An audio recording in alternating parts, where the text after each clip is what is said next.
Assalamu алейкум, урматтуу менин каналымда көрүүчүлөрүм. Сиздерди каналдан көргөнгө абдан кубанычтамын. 3 күн мурда ошо Дональд Трамп жакынкы чыгыштагы ушундай иш сапарында ошо Сириянын президенти Ас-Шара менен да жолукту. Сириянын президенти менен кол алышып, мындай саламдашып, учурашып, тез эле мындай аз эле убакытта сүйлөшүштү. Сирия президенти айтты, ошо убактылуу президенти Ахмед Аш-Шара ошо биздин өлкөдөн эл аралык санкцияларды, өзгөчө Америка Штаттарынын санкцияларын алып салгыла деп. Дональд Трамп айтты, алып салабыз деди. Алып салабыз, Сирия жаңы ошо бийликтин колунда, биз силерге ишеним көрсөтөбүз, санкцияларды алып салганды ойлонобуз. Ага барышыбыз мүмкүн деди да. Ушуну менен эгерде Сириядан санкциялар алынса, евро биримдикке нефть жана газ сатуу жолу ачылат да. Ошондо Сирия бул жаңы Дубай же болбосо жаңы Амман же жаңы Эр-Рияд болушу мүмкүн да. Анткени Сириянын жээгинде сууда аябай көп газ жана ошо нефть бар. Өзгөчө нефть Дейр-эз-Зордо, ансыз деле америкалыктар ошо көзөмөлдөп турушкан күрттөргө жардам берип жатып. Азыр болсо Дональд Трамп ошо Эрдоган менен дагы сүйлөшүп, андан сырткары ошо негизи Аш-Шара менен макулдашып, араб өлкөлөрү менен сүйлөшүп, жана ошо Дубай, Бириккен Араб Эмираттары алардын башчылары менен сүйлөшүп, жалпысынан ошону чечим кылды, бул жерге инвестиция келет деди да. Мисалы үчүн ошо Сириядагы Тартус суу чөлкөмү порт ошо Америка Штаттарынын досторуна берилет да. Анын достору ким десеңиздер, бул деген Дубайлык ошо DP World деген же болбосо дүйнө деп которулат. Ошо Бириккен Араб Эмираттарынын ишканасы. Ал ишкана аябай тажрыйбалуу. Тартуска 800 миллион доллар киргизебиз дейт. Бүт портту кайра калыбына келтиребиз дейт. Аны ошо Сириянын мамлекеттик ошо агенттиги Сана ушул жөнүндө маалымат берип атат. Аны ушул Тартус негизи бул бүт ошо логистикалык жолдордун жакынкы чыгыштагы мындай кайчылашы да. Бул жерден такыр мындай ал жерден кете албайсың да, башка жол менен алып барсаң. Так ошол нерсе, так ошол мамлекет, Шам мамлекети өтө логистика жактан чоң мааниге ээ. Так ошондой эле, мисалы үчүн чоң мааниге бүгүн логистикалык жактан Кыргыз мамлекети жана Афганистан ээ да. Бирок Афганистанда кичине тынчыбай атат, андан дары тынчыбайт окшойт, аякта аябай жаман нерселер болуп баштады деп айтып атышат мындай байкоочулар. Мисалы үчүн ошо аял затты алар окуудан арылтышты, эми болсо баягы ар кайсы нерселерден арылтып атат. Аларга тыюу салынып атат, ушул аябай көп тыюулар салынып атат. Бул деген эмнени билдирет? Бул деген төрөлгөн балдардын адамдык капиталы ылдый болот да. Анткени энелер окутат да, тилге, башка нерселерге энелер үйрөтөт. Эгерде аларды окуудан арылтса, бул деген эркек балдарды дагы окуудан арылтуу да. Анда таза алганда ошо Афганистан потенциалын бир аз ылдыйлатып ушул нерсе да. Ошол нерселер болуп атат.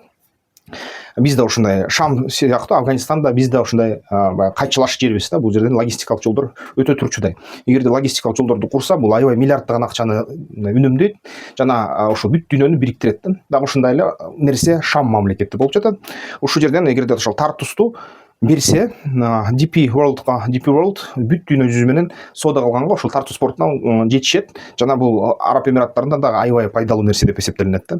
Бул деген ошо Сириядагы экинчи чоңдугу боюнча порт. Мисалы үчүн Башар Асад кезинде ошо портту орусиялык компания STG Engineeringке ошо 49 жылга ижарага берилген болчу.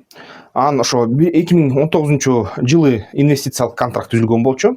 Ал келишим боюнча ошол компания, ошо STG Engineering 49 жыл аны башкарып, андан түшкөн пайданы өз чөнтөгүнө салып, бирок ага инвестиция кылып, аны мындай заманбап кылдырып 500 миллион доллар киргизмек дагы.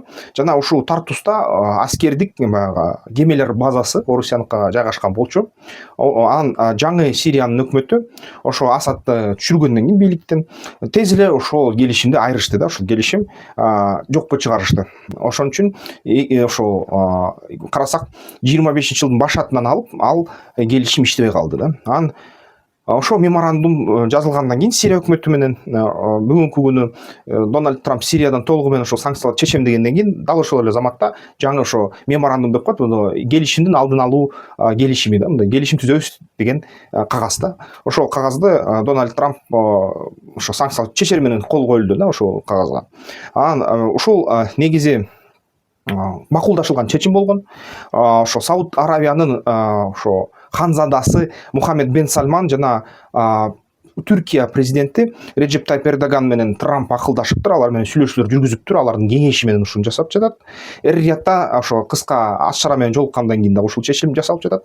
Анан негизи албетте бул деген жаңы Шам үчүн мындай нерсе деп айтса болот, жакшы нерсе деп айтса болот.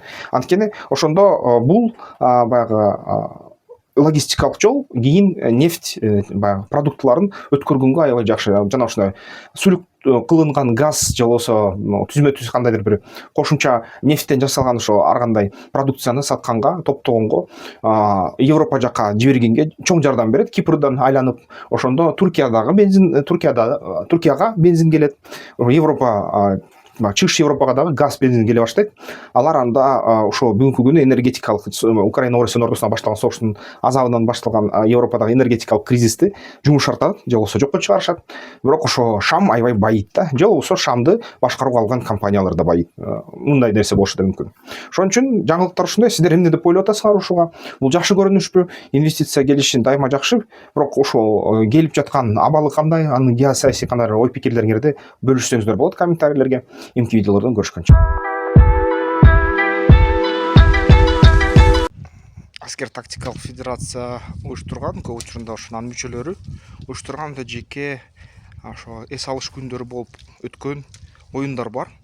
Ошол оюндарга катышкыла. Анткени ушул оюндар ар бир базар күн болот. Ар бир базар күнү албетте бул жерден жакшы бир тажрыйба алса болот оюнду. Анан кийин дагы аябай жакшы өзүңөргө ишене алсаңар, чоң оюндарга катышсаңар аябай жакшы болот.